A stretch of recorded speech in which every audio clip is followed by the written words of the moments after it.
on the Hazy Radio Network, babies, the lovin'est network around. Oh, the sweetest hearts that ever came to town. Babies, we've been hanging around here tonight. The special midnight show of the Coyote Medicine Show here on a Saturday night flight. Oh, babies, you got that right. Took one of my days off and put it back on again here, man. Just so I could share with you tonight the journey of the father, the grandfather's tale.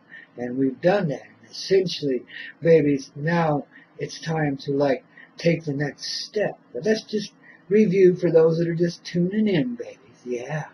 And warm up our hearts again while we do so. Now, old Grandpa felt some anxiety, faced some things inside of himself, found the darkest things about himself in the past, way in the past, many thousands of years ago, many millions of years ago, maybe even billions when it began in the first place. Who knows what the time frame is? It's large. They describe it as eons and eons, whatever those are. That's groups of many years. And baby old Grandpa went back there, found this being, this terrible, horrible energy that would eat everything alive if it could. It was so angry and pissed off at life, in general. So lonely for its heart. Didn't even know it had one. Thought it had lost it completely. And as a part of our journey, we human beings came and created this earth paradigm, this matrix, and became the innocent being residents of this little paradise. And of course, our lost brothers could not, well, I say brothers, but that's a loose term, includes genders. Brothers recognized the sweetness and were drawn to it like a bee to the flower. They could not resist the innocence here. They had to come and corrupt it. They had to destroy it. They had to control it and contain it at the very least and torment it a whole lot, because that's how much they hated the innocence. They felt this deep. They didn't even have bones to feel it in, but they felt it deep. Ooh, and densely, darkly, too. The babies, and then they invaded humanity and became a third of us, and then another third of us. So we were only a third of 2/3 again there, man. Sometimes 3/4, 4/5, those were invaded. Most everybody's invaded one way or another. We released a lot of those the other night. We'll do so again tonight here in just a few minutes as we release them all, if they want to go there. It's those that are occupants. Now, inside of me, what I always saw as occupants really are a part of me, really are a part of the divine way, the divine nature. It's a part of my journey to discover that in each and every lifetime, and to maintain and control it until this lifetime, where now it can be reunified in the center of my ever-present being, recognizable as myself in all of its two other forms, as well as this third form, which has been my surface person, the personality, as they call it, the character. And now these three unify and become as one again in the singular purpose of the heart. And I compare the resulting characters to Santa Claus, who is part Jesus and part devil, part Krishna, part whatever the other dude is over there, But in reality, he's a given, jolly guy.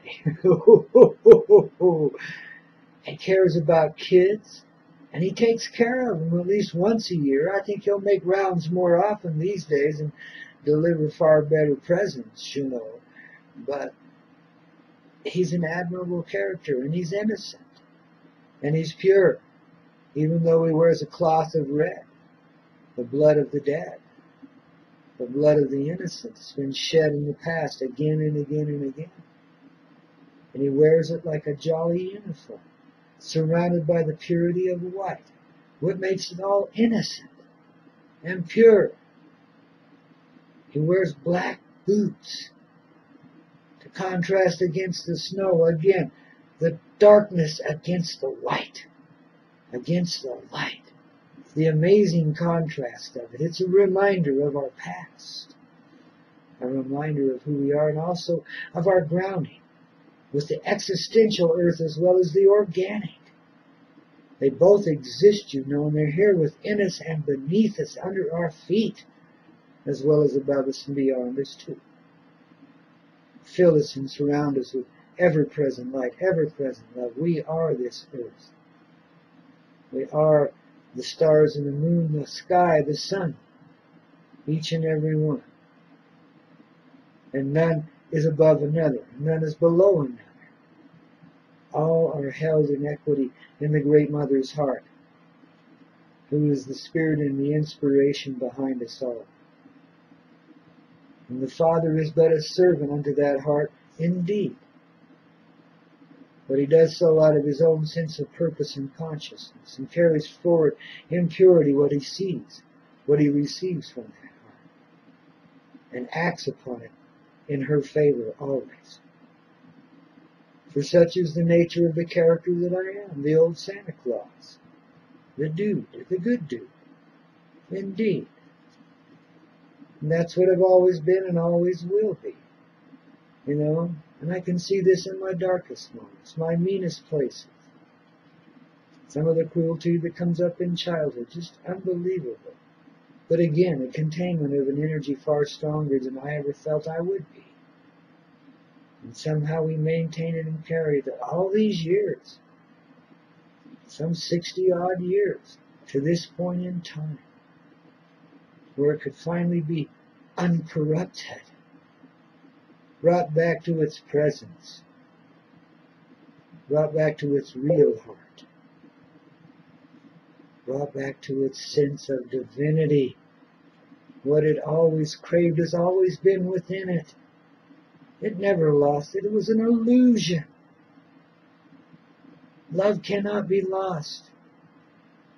It can only be retained and grown upon. It can only be expansive. That's all it knows. It doesn't know the hardship we've been through. And because it doesn't know that, we can undo what's been done, the most heinous of things. But first we take this step, this major step, to put an end to all fear. To those that are dying, we say, come very near now and listen to these words and hear them in your heart. We put an end to death by bringing ourselves back to life. That which you see floating above you, the world of the dead waiting for you, bring it into your person. Bring it into your consciousness. Just invite it. Instead of separating and going there, bring it into you. Regain your life. Get up off the bed of death and walk forward again and be real and be happy. For you know the joy of returning to life in fullness and not in partiality anymore. You live because you do not surrender to death. That life surrenders to you. You've opened your heart and received of it. And now that world becomes our world. We're joining the worlds. Once again, I point out to you. And this time through those who are dying. And some who are dead come back to life now because they're not gone. They're still here. And more will appear that have been gone aplenty, many years. For they're here with us always anyway. Have lived just beyond the shadow of dimension. Just around the corner of reality. Just in a place where your eyes couldn't quite grasp it. Yet there's been an opening there. And your eyes still see the old neighborhood. They don't see the gateway, the newly built gateway right there. Wow. Glittering and gold and wide open. Why don't you step in there and see what happens? Take this carcass with you, baby. It's no longer a separate part of you. No longer something you have to separate from.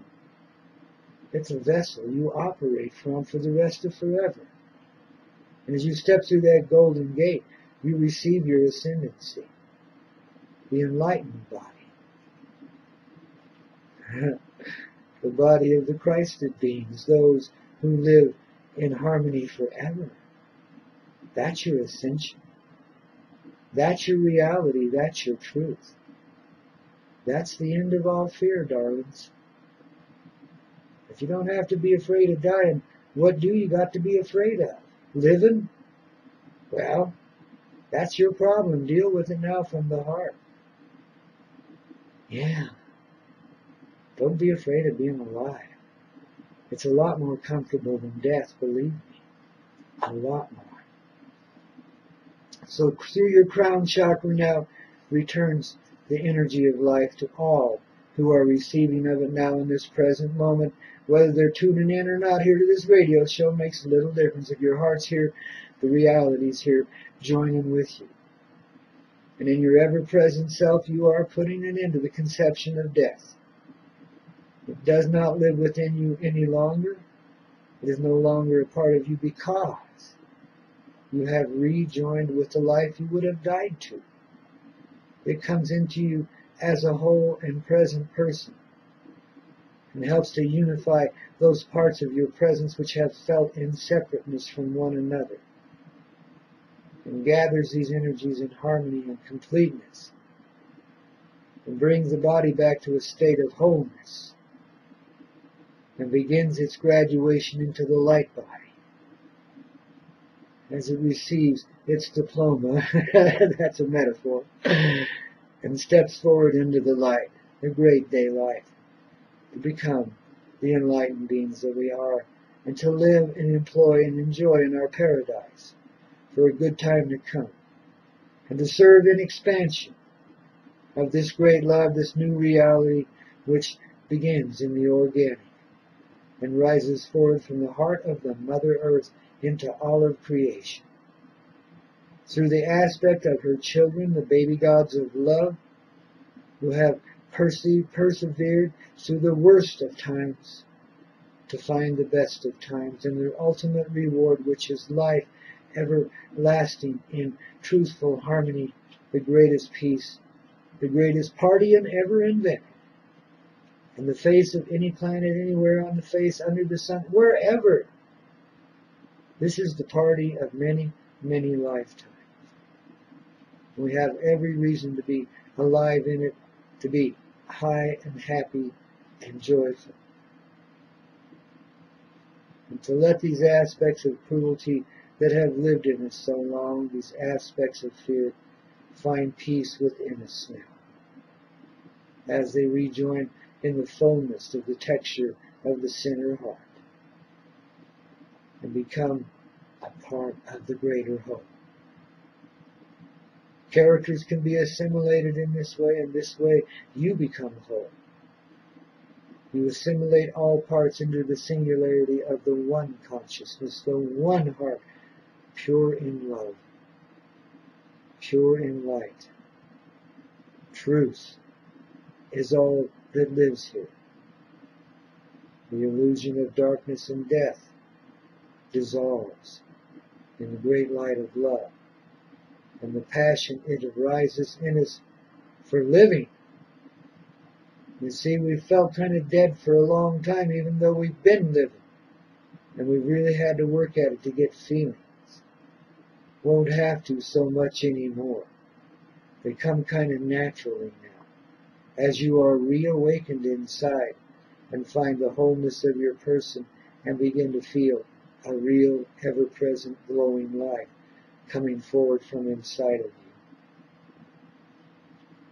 This is the blessings of love that you have mounted for yourself in the beginnings of time, so that as you return to those beginnings, you could receive them.